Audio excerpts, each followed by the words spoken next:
It's interesting that Rodney and I have gotten requests to talk about finances on our podcast. And he and I were just discussing all the reasons that we don't talk about financial matters without knowing we were actually recording. So this is a session where we discuss the reasons we don't talk about money matters. But by all means, anything we say in this podcast is not financial advice by any means. Y'all need to talk more about when y'all was talking about finances. I said, hell, that ain't our job. I said, we're doing this for entertainment. We ain't doing this to teach somebody something. Everybody always wants somebody to teach them something. Hell, go learn for your damn self. You know? Yeah. And the last thing, you want is, well, I was listening to Mickey and Rodney on there, and they said it'd be good if you did this, and I did that, man. I lost my money, and I did it.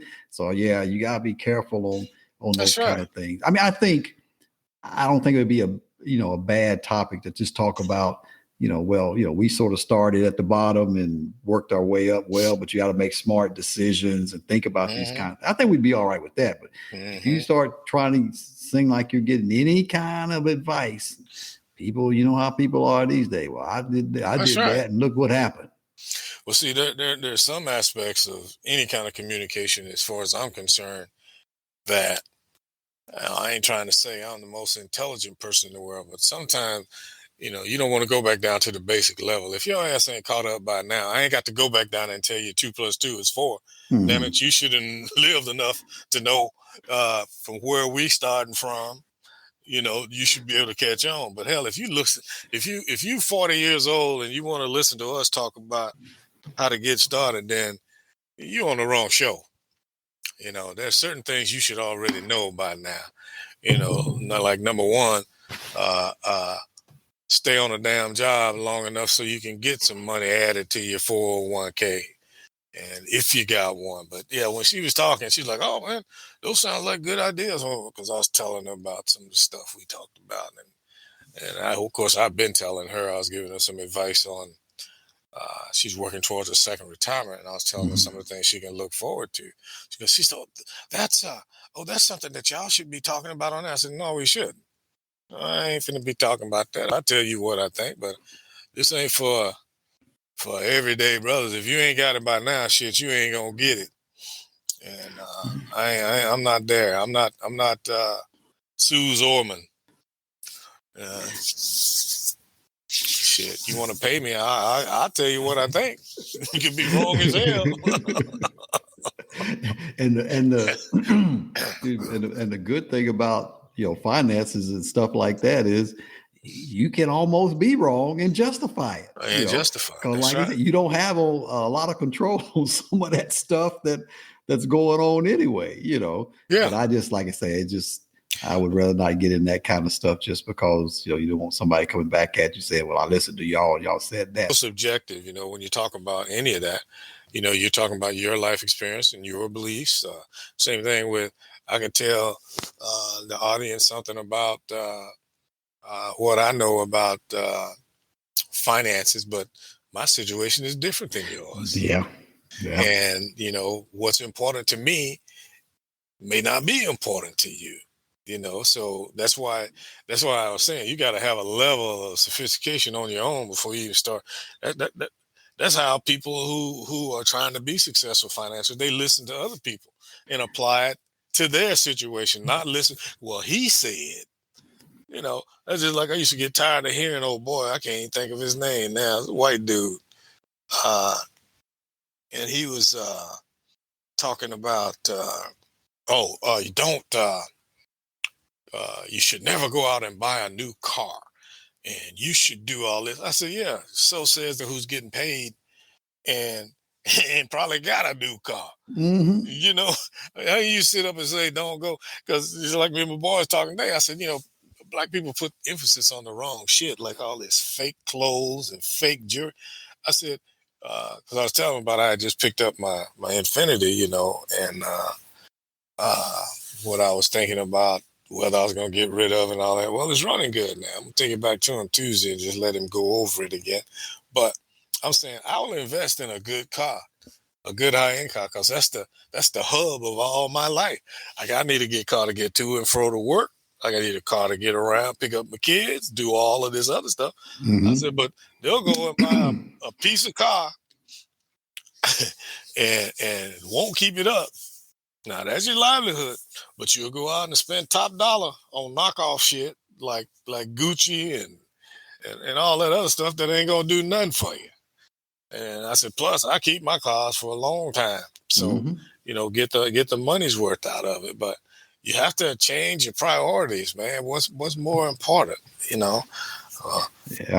Yeah. But I think that's a perfect example of the issue we just talked about when you talked about finances and things like that. Because I mean, I think if you talk to people, they'll tell you sort of common sense that you don't buy a new car because you pay for the depreciation. But then again, you're talking about you keep your cars usually for quite a while. I've gotten to the point now because, as I say, I can. Right. I usually get a new car, not necessarily a new car, but another car every couple of years. Right. Some of those years I've gotten used cars that had very, very low miles on them. Right. Sometimes I've gotten new cars. I just guy made me a deal. I said, shit, I'll take the new one. Yes, sir. Knowing that situation, and I know I'm more the kind that no, we ain't going into 6 digits on the mileage. I'm telling you, I'm not gonna do that. I'm gonna get something less of that. But so yeah, you can't have everybody's scenario when you're talking to a dealer office, because everybody's got a different place that they're coming from based on where they are. Yeah, I mean, as we said before, there was a time when you were looking to buy a car that your finance was such that you were so limited just because of what you could afford. It took so many cars out of the equation, you didn't have to worry about it. Well, now things are better. So there's a whole lot more cars out there that's in the equation now because you're able to afford more, better cars and things. So yeah, trying to get that down to certain. I know that they had that call-in show on the radio station out of Nashville. And lady, she recorded her question, but she said, "I have an LLC, and I want to see about doing a DBA, a doing business ad. How do I go about doing that?" And the guys, first thing he said, well, you didn't tell me why you want to do it. But my first question is, if you got a LLC already, why do you want to complicate things? What is it? And I said to myself, she probably heard either a friend or somebody she knows that, oh yeah, girl, I got my company. I'm Miss It, doing business as Miss Thing, and I need to do that too, kind of thing. But yeah, I mean, I wish she had have explained why she was even entertaining the question when she seemed to be doing okay with her current corporate name, if you will.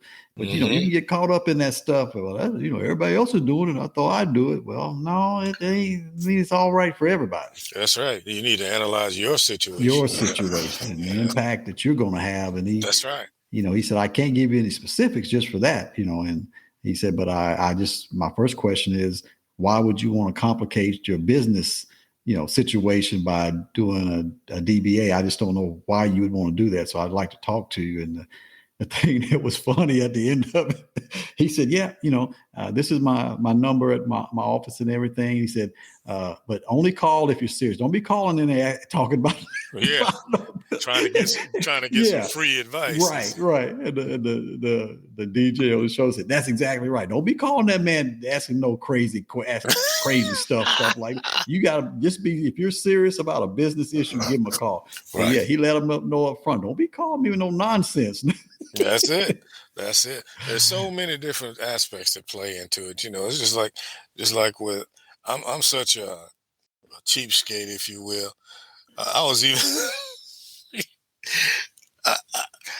I look at it like it's so hard saving money, for years and years and years. Now I'm saving money. Now I hate to spend my money, but to some, the way I do it, it might be not the way that they would choose, but that's why we have the world we do it. Yeah. Just like my Infinity that I picked up the other day, I was debating. I was like, shit, rather than spend my money, maybe I ought to use my line of credit. I'm looking, I had to take that straight out of my money. I don't want to do that. I ended up doing it anyway. I just ended up, but I really, every time I make a purchase, I think about, okay, am I going to use my money or I'm going to use their money? Yeah. Yeah. I don't mind. Interest rates are so low right now. I don't mind paying a little bit just to use your money and to keep my money where it goes. Like I said, every time I pull up my account, I like what I see, and I want to keep going up. Yes. And I'm saying when we bought that Tahoe for Mary, we traded her old Tahoe in, and we had to pay off. I said, I'm just gonna go ahead and pay the rest of it off, and then I looked at, of course, we'd be taking out of our little savings fund. I said, I'm just gonna pay the rest of it off. And then Marion said something like, I forgot the lady she used to work with. Her sister works down at Cornerstone. She's talking about how greater rates they have down there. And she said to give her a call if I ever thought about buying another car. I said, okay, let's give her a call. So we went down by there and said, what kind of rates y'all going? And they had a special going on at, was it 1.5 or something? Oh man, yeah. I said, yeah. I called the guy back up at the dealership. We're gonna finance. Yeah. And I ended up paying it off early anyway. I mean, I'm just sort of that way too. Yeah. I mean, it was minuscule the amount of interest we ended up paying. Right. I'm like, well, no, like you say, I'll leave my money alone. Yeah. I'm gonna use money, and for that, that kind of interest rate. Yeah. I told the guy we're gonna find. I was down there the first time sitting back. Yeah, man, I'm just gonna pay it off, brother. I'm just gonna pay it off. And I called him back the next day. Bro, we gonna finance. I said he probably thought he said, yeah, that's all. He didn't have enough money. trying to be a big Mr. Big Shot, and realized he didn't have enough money. Now he going for finance all of a sudden. Yeah, that's me, man. I'll be like, shit, and especially them zero financing for a year. Oh hell yeah! Give me a card. I put it on there and I start whacking that sucker away. Yep. Like shit, keep my money in the bank, boy. Yeah, I'm the same way. I look at that kind of stuff and sometimes I tell myself, are you over analyzing? Are you just I guess there's a part of me that just like doing it. I just like to know that I looked at this angle, I look at that angle, and sometimes it comes down to really just a matter of it ain't no clear cut. Yeah, you got to do it this way. Well, what do you want to do? Just do what you want to do and get it done with. Stop analyzing things so much. But yeah, I'm same way. I think analyzing is good because shit, especially too in my age now, man, I second guess myself so damn much. I should have done that, or I should have done this. So I was like, okay. Then the way I justified this, I said, well, no, I just gonna pay for it. And when I change these windows out, when the weather get better, I'll use the line of credit for that. And then I was like, okay. And then I started calculating. I said, well, shit, by that time, I probably be done made another $15,000. Maybe I'll just pay for that motherfucker. But if the interest rate go up, I probably will. But as long as that interest rate stays low, like the one company I'm thinking about going, they still advertising no interest for a year. I'm like, yeah, y'all gonna get some business. Y'all just don't know it just right now. Yeah, yeah. Because, in those kind of situations, I always tell myself, they're sort of preying on those people that they hope can't pay it off. Exactly. So they can hit them with that 30 or 40% interest rate or whatever it is, backdated all the way to the time they bought the product. Right. But, I guess it gives you a little bit more comfort when you can say to yourself, I can pay it off tomorrow if I want to. Exactly. So I'm not worried about getting to a point to where, oh, man, I don't have the money now and that, I can't pay it off in time and they're going to hit me with that huge interest rate. When you got the money to pay it off anyway, but it makes it easier. But I do that too. I see a special with payments and stuff like that. I'm like, okay, we'll use your rate. That's not a problem. Right. That's right. Hell, I've been for the last 6 months, and I finally told myself, okay, just shut up about it.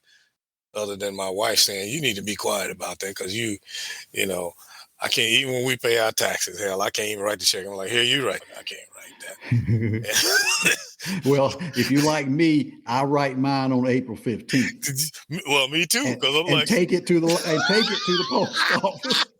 I wait to the very last minute. I do too, man. I'm like, hell, I ain't no hurry to rush to pay you.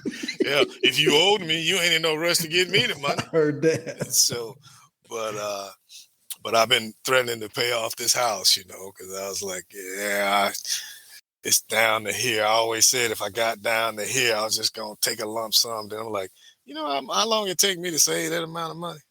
Mm-hmm. Oh, hell no, I'll just keep paying it. Every month I sit up here and say, man, pay it off. And then I write that monthly payment down. Yeah, I have the same exact conversation, because I had told myself I was going to pay the house off when I retired. I'm going to pay the house off, and then that way that mortgage payment ain't going to come in every month.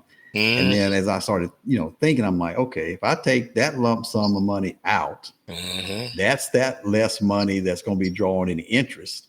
And right. am I going to save that amount of interest and put it back into savings? Am I going to do that? And I said, I know how a lot of times that you have your best intentions, right? But it don't always work out that way. And I'm like, well, it ain't hurting me to pay it off. I know I'm paying interest. I realize that. Right. I said, but I'm gonna go for the fact that money still in that account is going to hopefully give me a little bit of more interest or some close interest to what I would make by paying the house off and not having that bill. So I do that all the time. I think about doing it.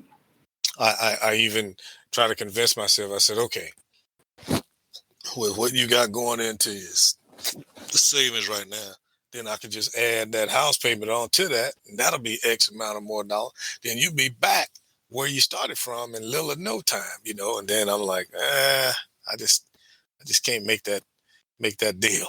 I'm like, nah. But if I go ahead and pay this out, I'll still be able to add that on to it at the end of the game, So I'm still paying it. I'd have to get up here one night and be drinking some of that liquor and say, just pay it off. Yeah. That's the way it is with me. I think I would have to get to that point to say, I'm just going to go ahead and pay it off and be done with it and not have to even have that discussion anymore. I ain't got to that point yet. I keep paying that mortgage every month. And I actually got a shorter term mortgage and is paying more on it to pay it off quicker. So, it ain't like I'm just sitting back and paying the minimum and everything. Right. So I said, well, you did something. You just didn't let it ride, at the minimum amount of payment in the same term that you started with. So I said, you did something. So, you ain't necessarily got to pay it off. So, and there's people who, this guy that, I use as a money manager. That's one thing he said. He said, I wish they had a 60-year mortgage. I said, I get me a 60-year mortgage. He said, I figure I can make better time with the appreciation of my house and the interest I'll earn on the money that I can put into some other kind of investment. I'm going to roll with the fact that I'll have a mortgage forever. So I'm like, yeah, well, that's one way of thinking of it. And, sort of the old school folks that I can definitely consider myself. You always listen to your folks growing up talking about how, paying off that note, pay off that note, kind of thing. You want to do that. So no matter what, you got a house, Right. So but those were different times. I admit those were different times. But they still somehow have some relevancy because this dude's way of thinking, you living for now, because are you always gonna have a job to pay off your mortgage? And that's why a lot of y'all be jumping off buildings and shit. You be 65 and then you got to move out your house because the mortgage is due and you ain't got no job. That is always a drawback on those kind of decisions. Like I said, there's no exact right way of doing things, and I think in some aspects the common philosophy has changed over the years. Like I say, people ain't thinking like the old days of I got to pay my house off. That's all I live for is to pay my house off. Right. And so it's just different. Well, some of our people still do to a degree because And I imagine some of them too. But the thing, it gets along with, I was talking about Butler earlier. I said, I told my sons what I know for right now, but I told them you have to stay abreast of things and be astute enough that if something new comes along and it's better, you need to have sense enough. Don't be sitting up here 25 years from now talking about, well, my daddy told me. Your daddy probably ain't seen the shit you got available to you now. Yeah. So you got to have the wherewithal to make decisions to better your situation. And like you and our people, first off, they never made a salary that they should have been making for what their capabilities were. So black folks generally were glad to keep a job till Social Security, but they weren't being paid no hell of a wage, so their Social Security check wasn't that much. So they had that to live off of. Right. So you definitely wanted to have your house paid. But like I've told so many, I'm like, well, look, those were different times. I said, plus now there's different avenues. And I said, with us being prior military, we still got more avenues. So you can't apply that. I mean, I understand why somebody else might do it, because I tell you, boy, I was so pissed off at this system. This when I first learned, when I got old enough, when they started sending me them, this is what your Social Security will be. I'm like, what? I've been working all these damn years. Then I started checking into it. I'm like, oh, that was an allowance. That's not taxable. Like, Yeah. It's a bitch. Yeah. Here I am making $2.50 that they taking taxes out of, and these allowances that make me be able to live. Well, that was an allowance. Yep. Yeah, that makes a difference. I know he called me a couple of months back and he was saying, oh, yeah, I know you do investing and that kind of thing and all that. And I said, well, I've done a little bit through the years. He said, yeah, I'm thinking about getting into Bitcoins. I said, you talking to the wrong person. Yeah, I said, you remember those words from that Stevie Wonder song, Superstition? When you believe in things that you don't understand and then you suffer. I said, that's my philosophy. Yep. I don't really get into things I don't understand. And I said, I don't really understand, Bitcoin, because I don't see really what it's based on other than, these artificial figures of what it's worth, That's what I was and I said, plus I said, but at this point, from what I have read and understand, it's escalated so much that I don't know if you can even get into the market. I would even be able to get into the market at this point. So I said, no. I said, I'm not the person to talk to about Bitcoins, because that's just not something that I'm very knowledgeable of. Right. Well, I saw a little television show in dark 30 in the morning the other night, and they were talking about Bitcoin. It kind of caught my interest, so I was sitting there and listening to it. One of the reasons it caught my interest is because Odell Beckham had the Rams pay him in Bitcoins. It was like 2 point something million dollars.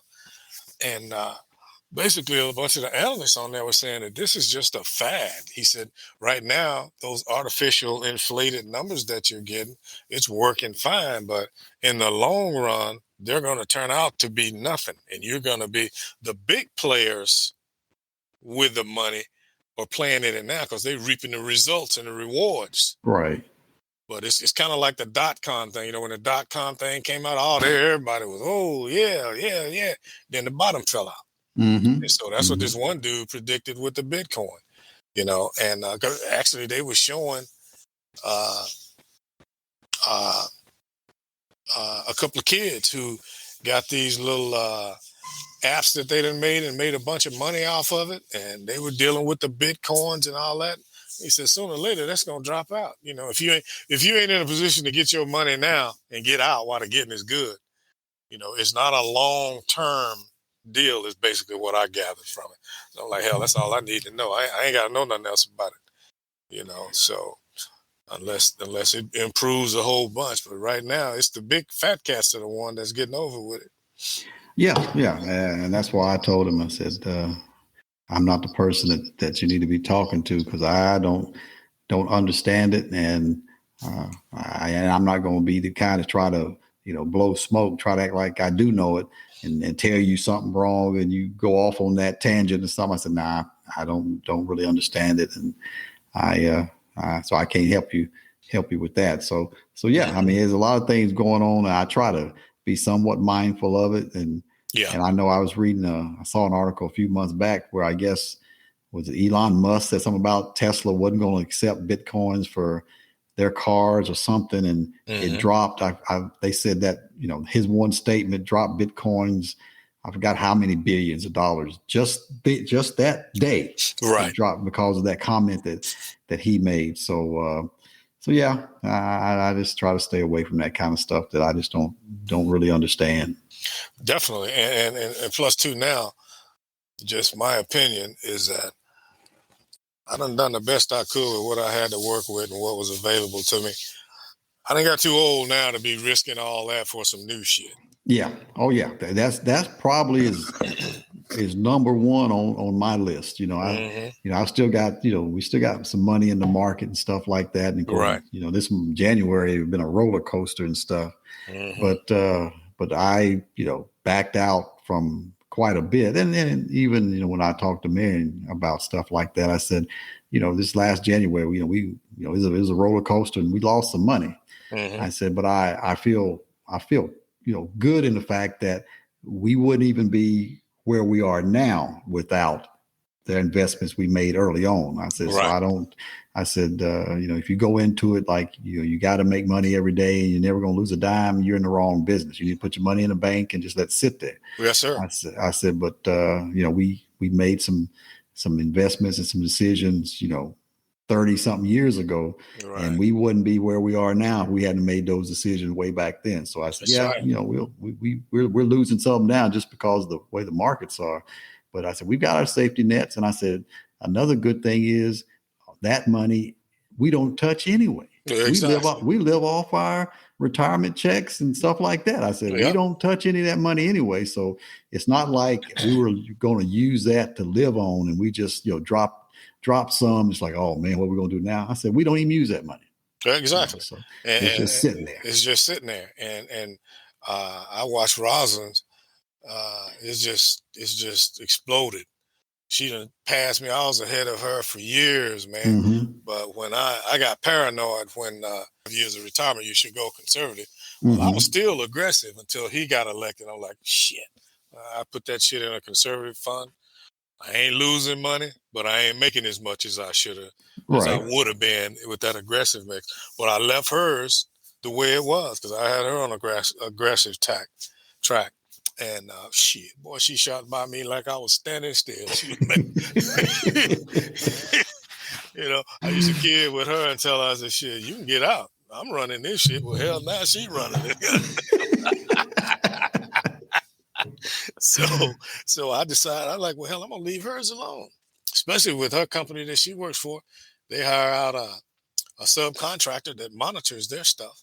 And you can call them, they'll give you advice. They'll even make recommendations, which I know the one I left mine with the state because they have an agency that does that, but they won't give you, we can't give you no advice. You know, we're just here to do what you say. So yeah. I'm like, well, I'll stay with what I got. As long as I ain't losing money, you know, I'm making, you know, not as much as I used to make, but I'll stay with it. But hey, she's doing well. So I'm like, okay, it's all ours anyway. So. Yeah. That's the way I look at it too. You know, we've done well over the years, and Marion's had her plans and I've had mine. And, but like you say, it's all ours. And we, like I say, knock on wood, have been able to, you know, keep right on going with what we have coming in from our incomes. And, you know, there's parts of me, just like you say, you think, well, damn, you know, y'all made all that. What are you doing? Saving it so your kids and grandkids can spend it all. You need to enjoy it yourself. And I'm like, well, we're enjoying life. I mean, That's right. We're not doing without food. We're not, you know, and well, I can't do this because, you know, I'm retired now. We doing whatever we want to do. So whatever you want to do. You know, I ain't gonna go out and just spend just for the sake of spending. Right. So yeah, I said, we're good. I just consider my kids lucky because they might have a chance to get something, you know. Well, that's what I tell mine. Yeah, but I ain't finna stop living trying to save for, you know, that's why you out there. That's why I'm trying to teach you to get yours. You know, you ain't got to depend on mine. But yeah, man, these folks, again, what we was talking about earlier about how people always these little cliches that they say without thinking about it. I mean, well, I'm not leaving my kids nothing. Well, you didn't already predetermine that because you ain't really done nothing. That's what that is about. I ain't, oh no, I ain't gonna do that. I know, cause you can't do it. I mean, people say that they trip me out when they say, "Oh no, I can't do that. I ain't gonna do that." No, they don't say I can't. Oh no, I ain't doing that. I'm like, okay, cause you can't. You know, that's generally what it is. Ain't nothing wrong with that. I'm not trying to condemn you, but the facts are the facts. Stop trying to blow a smoke screen as if you had a choice. Yeah. You know. Yeah. And that's usually the case. The one that don't have it to leave behind, or the one that say they ain't gonna Yeah. they ain't gonna leave nothing behind. That's the way it usually works. But I can't think of anything, at least now in my life, that I would say, I always wanted X. Right. And I'm gonna go out and buy X. I can't really think of anything.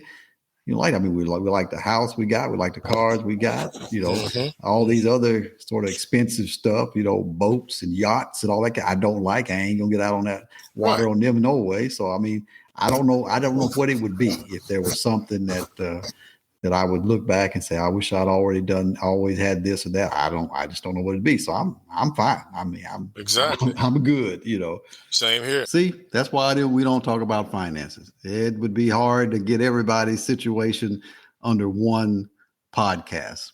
So we don't talk about that kind of stuff. Join us next time on the next edition of Old Fools Talking Old School. Peace.